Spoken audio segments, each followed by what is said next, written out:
Halo Executives, kita jumpa lagi di channel ini. Kali ini kita akan melanjutkan topik politik kantor, volume 2. Kali ini kita akan membahas strategi praktis untuk bermain dalam politik organisasi secara cerdas dan etis, tanpa harus menjadi licik atau manipulatif. Pemahaman peta kekuasaan yang akan menjadi fondasi untuk strategi yang dibahas di bab-bab selanjutnya. Kinerja, ya itu adalah fondasi. Tanpa kinerja, Anda tak punya legitimasi, Anda tak bisa bersaing. Namun, dalam organisasi besar, kinerja hanyalah tiket masuk ke arena, bukan jaminan kemenangan. Mari kita ambil contoh Arif, seorang analis senior. Dia teliti, cepat, berorientasi solusi, dan jadi kepercayaan klien. Tapi setelah 3 tahun, promosi tak kunjung datang. Saat bertanya, atasannya hanya bilang, "Kamu luar biasa," tapi belum terlalu dikenal di antara partner. Arif tidak sadar, kerja kerasnya tidak dikomunikasikan ke pemegang keputusan. Ia juga jarang tampil di presentasi strategis atau forum formal. Pelajaran penting di sini, kerja keras yang tak terlihat sama dengan tidak dihitung. Dalam sistem organisasi, persepsi terhadap kinerja seringkali lebih menentukan daripada data kerja itu sendiri. Banyak dari kita alergi dengan istilah politik kantor. Kita langsung mengasosiasikannya dengan intrik, manipulasi, atau bahkan menjilat. Padahal, politik organisasi itu bukan soal licik atau kotor.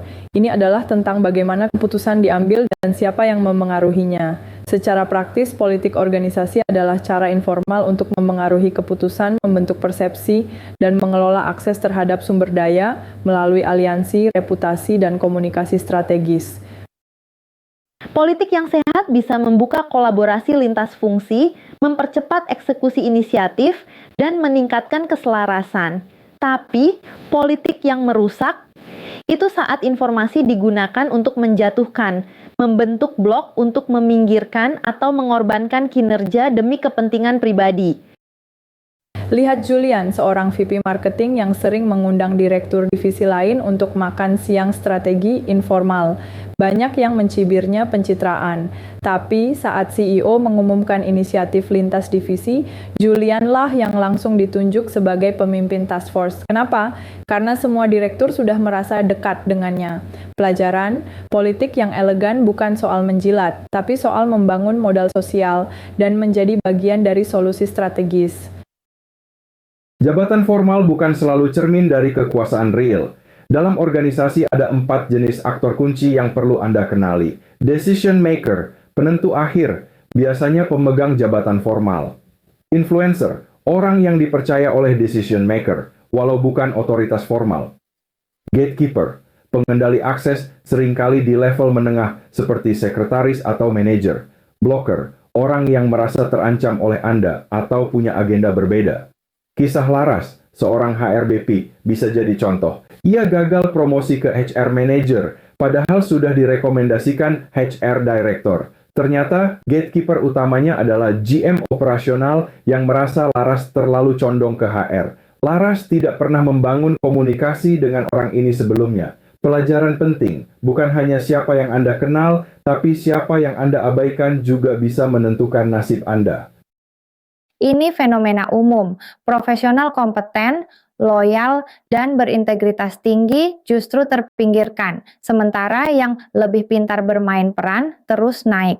Bukan karena dunia tidak adil semata, melainkan karena mereka bermain dalam sistem kekuasaan tanpa memahami permainannya. Ada seorang engineering manager yang merupakan problem solver andalan, tapi saat restrukturisasi, posisinya digantikan oleh seseorang dengan performa biasa saja, namun punya hubungan dekat dengan VP regional. Engineer ini akhirnya mengundurkan diri, bukan karena kalah kompetensi, tapi karena tidak punya peta kekuasaan dan dukungan strategis. Pelajaran, menjadi baik dan berprestasi saja tidak cukup. Anda juga perlu terlihat berpengaruh, relevan, dan memiliki backing internal yang kuat. Ini bukan tentang menjadi licik, melainkan mengamankan posisi Anda secara strategis dan terhormat. Setiap profesional perlu strategi pengaruh pribadi, bukan hanya untuk naik jabatan, tapi untuk mempertahankan eksistensi, mendapat dukungan, dan mengamankan sumber daya yang Anda butuhkan. Apa saja komponennya? Pemetaan kekuasaan. Siapa punya pengaruh terhadap siapa? Aliansi strategis. Siapa yang harus Anda dekati, dukung, dan bangun kepercayaannya? Identitas profesional yang kuat. Bagaimana Anda dikenal? Apa yang orang lain katakan ketika nama Anda disebut tanpa Anda hadir? Agenda jangka menengah. Peran apa yang Anda incar dalam 1-2 tahun ke depan?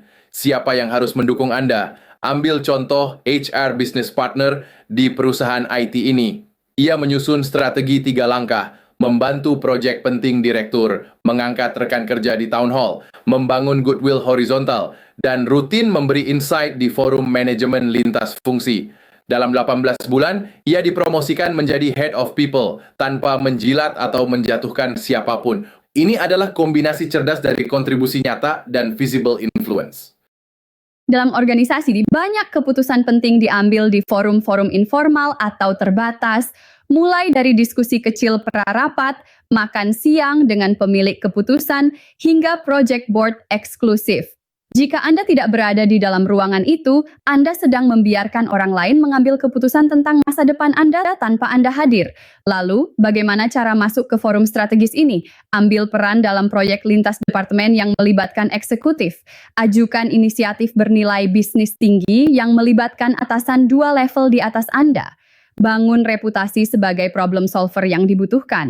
Bukan hanya eksekutor yang patuh. Seorang finance manager mengambil inisiatif untuk menyusun model prediksi biaya untuk sebuah unit bisnis yang bermasalah.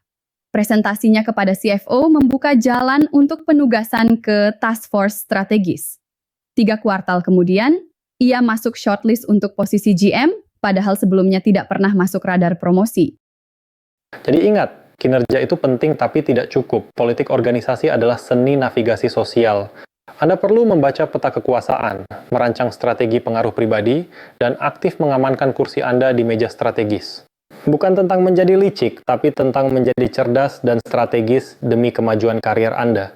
Pahami permainannya dan raih puncak karier Anda. Sampai jumpa lagi di video volume 3. Silakan subscribe bila Anda ingin mengikuti seri video ini berkelanjutan. Bila menurut Anda video ini bermanfaat, boleh share kepada siapa saja yang relevan dan ingin Anda bantu.